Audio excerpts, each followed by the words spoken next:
tayo'y di na nagkita. Magandang araw po sa inyong lahat, mga giliw naming tagapakinig.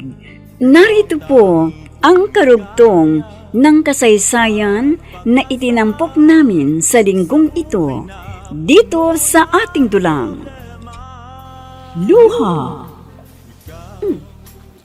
Dito yata pupunta ang lalaking yan.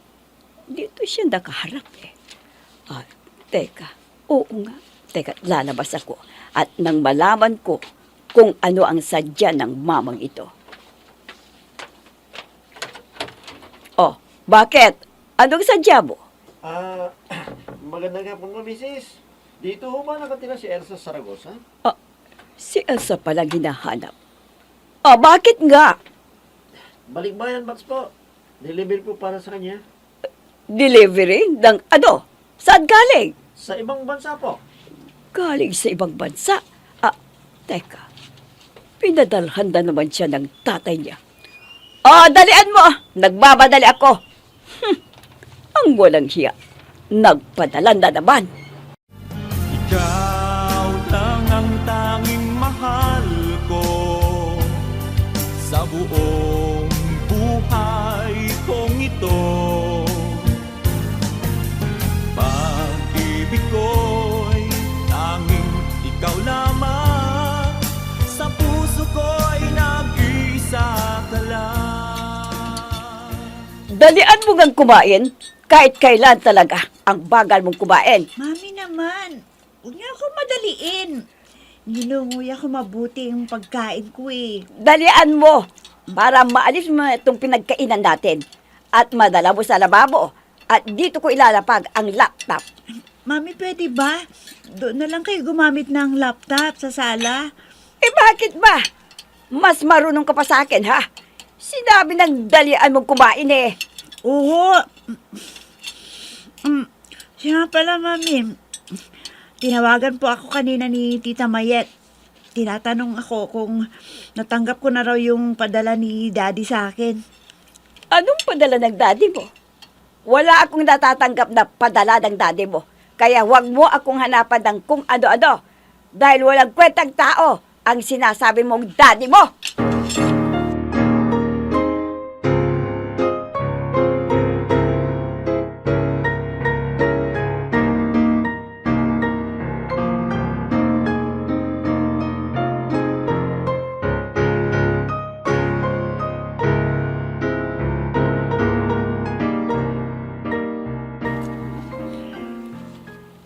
Bakit ngayon ka lang dumating?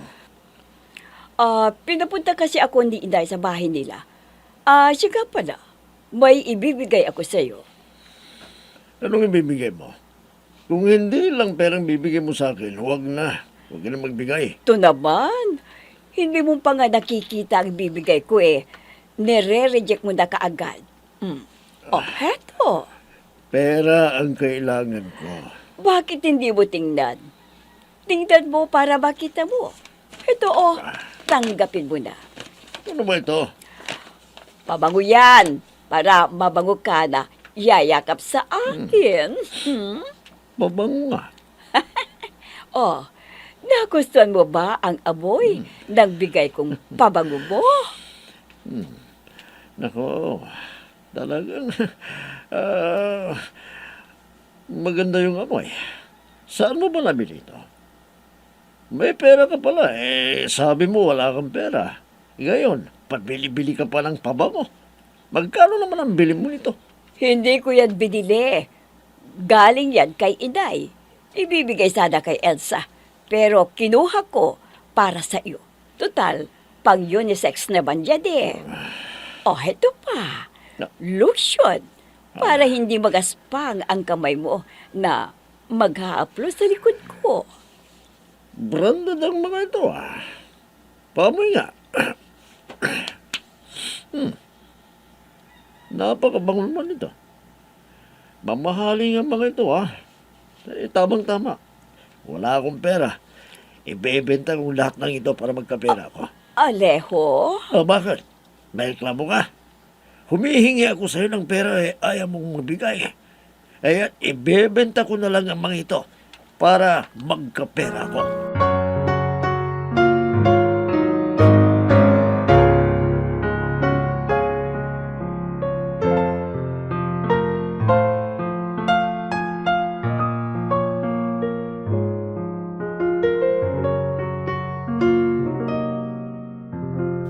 Pambihirang aliho yun. Sinimot ang dala kong pera. Sinabi na wala pa akong pera dahil hindi pa nagbibigay si Elsa. Pero pinilit ako. Wala tuloy akong pamasahig pa uwi. Mabuti na lamang at walking distance lamang ang bayan ay itong bahay. Kung hindi ko talaga mahal ang buhok na yun, hindi ako magsasakripisyo na ganito. Naririto na pala ako sa bakuran ng bahay. Allie, can we get a recap? You remember the Kowalskis? They've owned the shop for 30 years. Napakalakas and they're naman ang sound attempting to yun. set the record by At making sa bahay Buffalo nagagaling. cookie. Teka, And we have wala dito sa kinarurunan ko. health department. Ay kitang-kita ko ang loob ng sala. Ha? I just Ah. didn't hear. Parang may CD sa loob ng sala. All right, give it to me. Tama ba itong nakikita ko? Teka, bibilisan ko ang paglakad. Ha? We're rolling. Napakalaking screen na nakasabit sa dingding. The Kowalski family bakery has been a mainstay in Narito downtown. pala kayo. Ano yan? Napakalaking TV. Pierogies, Ah, and the occasional oo. hand-produced kurma. Alam nyo, ito na yung usong TV ngayon. TV screen na 4 inches by 6 inches na TV screen. Para tayong nasa loob ng sinihan, di ba? Mahal siguro yan, ano? Medyo may kamahalan. Magkano ba yan? Kung lang, Mami, mahigit 30 mil. Spoon. Hayon!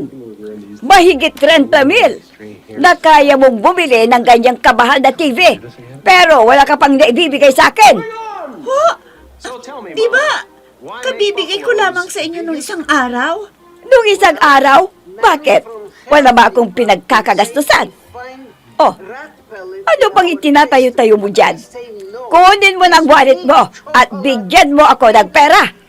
Mami, wala na akong pera ngayon. Dahil pinambili ko nga lang TV natin.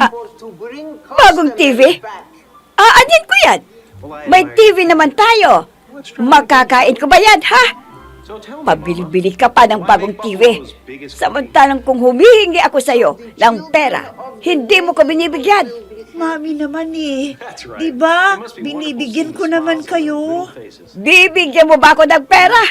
O babasagin ko ang TV nito? Mami!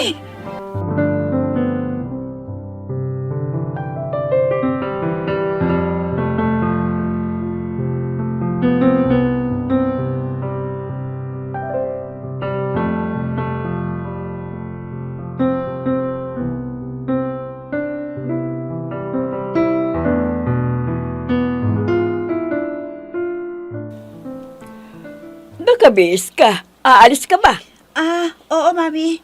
May pupuntahan po akong site kung saan ipapatayo ang bago kong project. May pera ka ba dyan?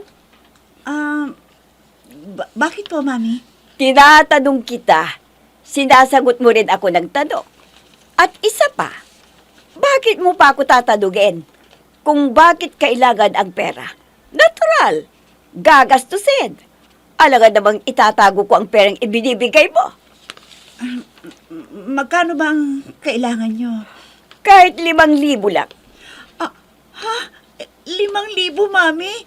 Kabibigay ko lamang sa inyo ng 10,000 no isang araw Noong isang araw pa yon, ubos na. Ubus na ho ba dahil ipinangsugal nyo lang? Wala kang pakialam kung ibinigay mo na sa akin ang pera. Oh, bilis! Bigyan mo na ako ng pera at nagmamadali ako. Bakit ko pa kayo bibigyan? Pinansusugal nyo lamang ang perang binibigay ko sa inyo. Kung ibinigay mo na sa akin ang pera, wala ka ng pakialam kahit saan ko paggastusin. Mami naman hindi ko naman pinupulot ang pera para itapon nyo lamang sa sugal. Ganon? At sinusumbatan mo ba ako ngayon, ha? Hindi naman sa ganun, Mami. Kaya lang ho, nanghihinayang lamang po ako dahil pinaghihirapan ko ang bawat sentimo na ibinibigay ko sa inyo na pinapatalo nyo lamang sa sugal. Bakit? Nang baby ka pa, hindi rin ba ako nagtapon ng pera para sa'yo? Ang oras ko, ang pera ko, hindi rin ba mahalaga ang mga yun? Mami, Nagtapon din ako ng pera noong baby ka pa. Kaya wala kang karapatang sabihin sa akin na pinanghihinayangan mo ang perang binibigay mo sa akin. Dahil bago ka gumagastos ngayon, ay naunan akong gumastos para sa'yo.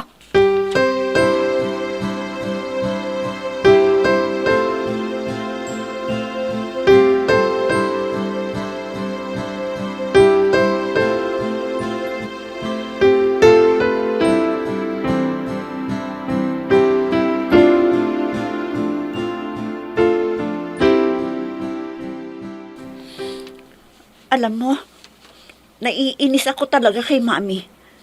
Wala siya sa katwiran lagi. Intindihin mo na lamang ang mami mo. Siguro, naboboring lang siya. Kaya siya umaalis ng bahay para magsugal. Kaya nga, bumili ako ng malaking screen na TV para mag-enjoy siya sa panunood. Kung bumayag ka na kasi sa gusto kong mangyari, di may dahilan na para bumukod na tayo. Sweetheart, kailan lang ako nagkaroon ng trabaho? Gusto ko munang tumulong kina Mami. Alam mo ba yun?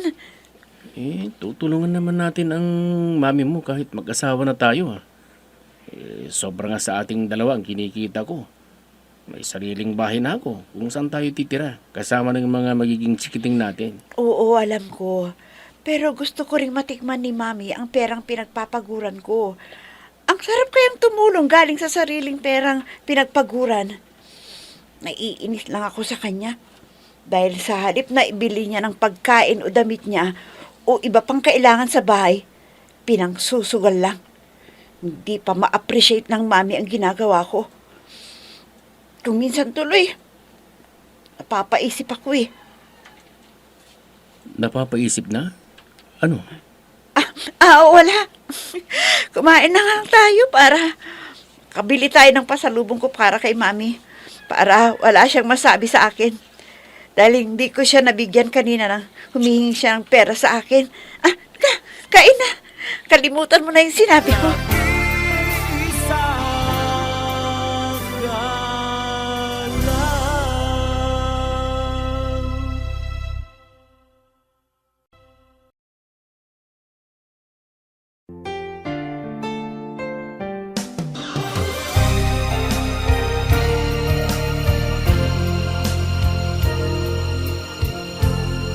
Magmula nang tayo'y di na nagkita,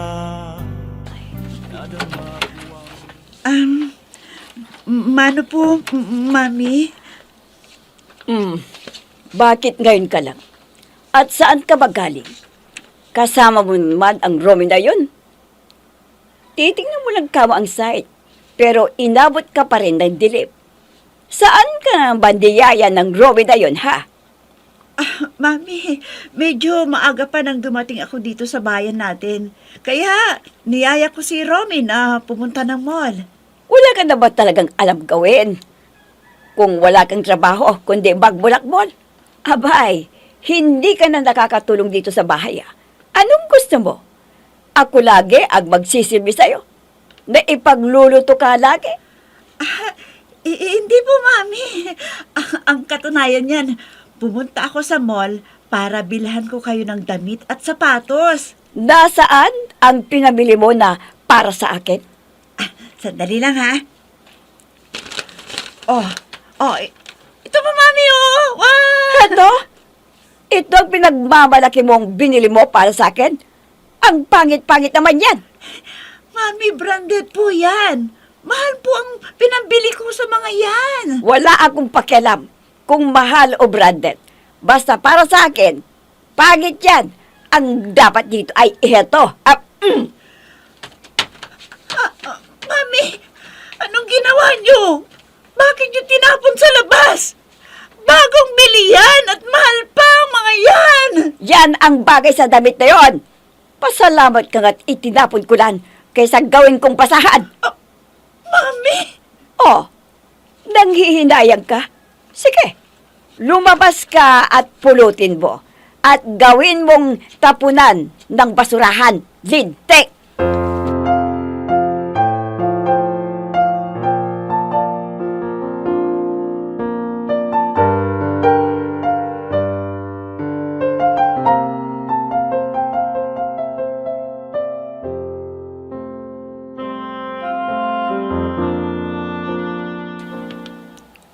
Ano?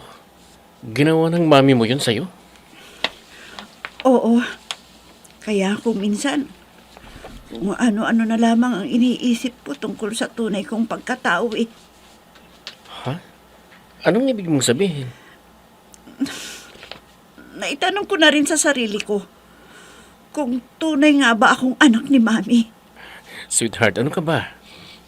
Huwag ka namang mag-isip ng ganyan. Alam mo, sweetheart, hindi porket hindi malambing ang mami mo sa'yo, ibig sabihin na hindi kanya anak. Kung sana, isang beses o dalawang beses sa isang araw na ganun ang pakikitungo sa akin, iisipin ko na mainit lamang ang ulo ni Mami sa akin.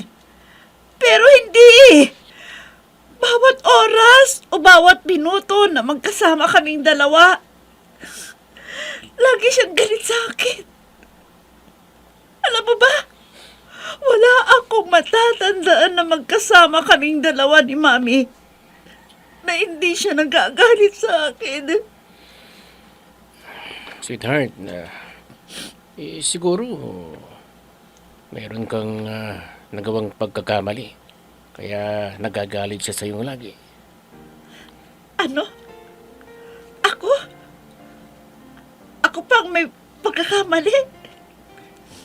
Ibig bang sabihin, lagi na lamang akong mali? Ganun ba? Hindi ba pwedeng ako naman ang tama at siya ang mali? Ano siya? Perfect? Na hindi nagkakamali? O di wow! Isipin mo na lamang na magulang mo siya at mas marami na siyang karanasan. O sige, Kaya sige. siguro, Sige. Sabihin na natin ako nga ang may pagkakamali. Hindi ba niya pwedeng sabihin sa akin nang hindi siya nagagalit? Pwede naman niya akong ituwid nang hindi ako nasasaktan eh. Kaso, ha? Sa bawat pagkakamali ko, nakaangil siya kaagad. Alam mo ba yun? Ramdam na ramdam ko ang pagkabuhi niya sa akin. Kaya hindi ko maiwasan na na? Ano? huwag na natin siyang pag-usapan. Baka ako naman ang magtanim ng galit sa kanya. Elsa! Sa kalan.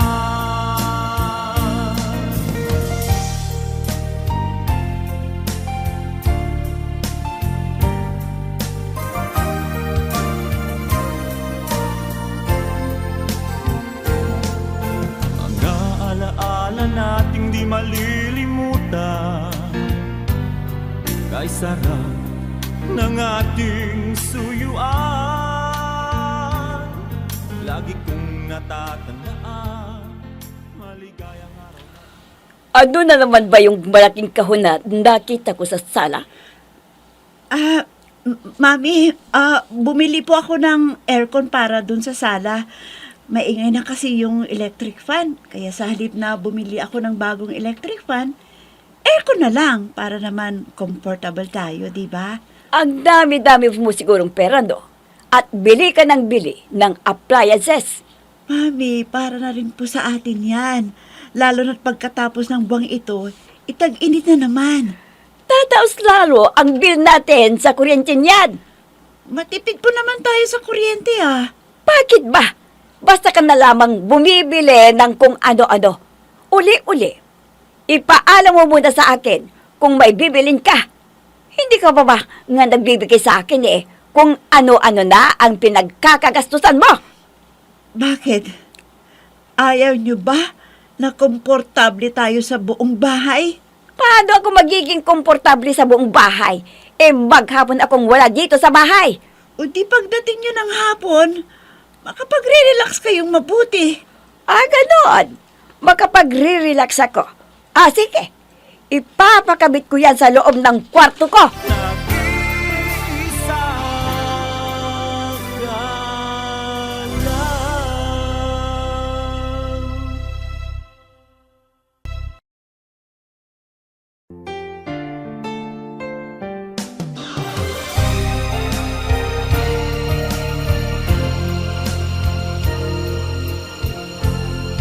Magmula nang tayo'y Bakit ganun na lamang ang galit ni Perla sa anak? Mga giliw naming tagapakinig, sundan bukas ang karugtong ng kasaysayan na itinampok namin sa linggong ito dito sa ating tulang. Luha! Mga nagbibigay buhay sa ating dula ay sina Mayra Abrehal Narnola, Susan Malikdeng, Robert De Guzman, Jun Cabato, Emma Dalope, Andrea Solar, Ami Diaz, Jonathan Bravo, at si Oscar Ora. Technical Supervision at Musika, Oscar Ora. Nilapatan ng tunog ni Robert De Guzman, Willie Francisco. Sa panulat at direksyon, Eva Alcoriza. Inihahandog sa inyo ng F3 Recording Studio para sa Pambansang Radyo ng Pilipinas, Bombo Radio, Philippines.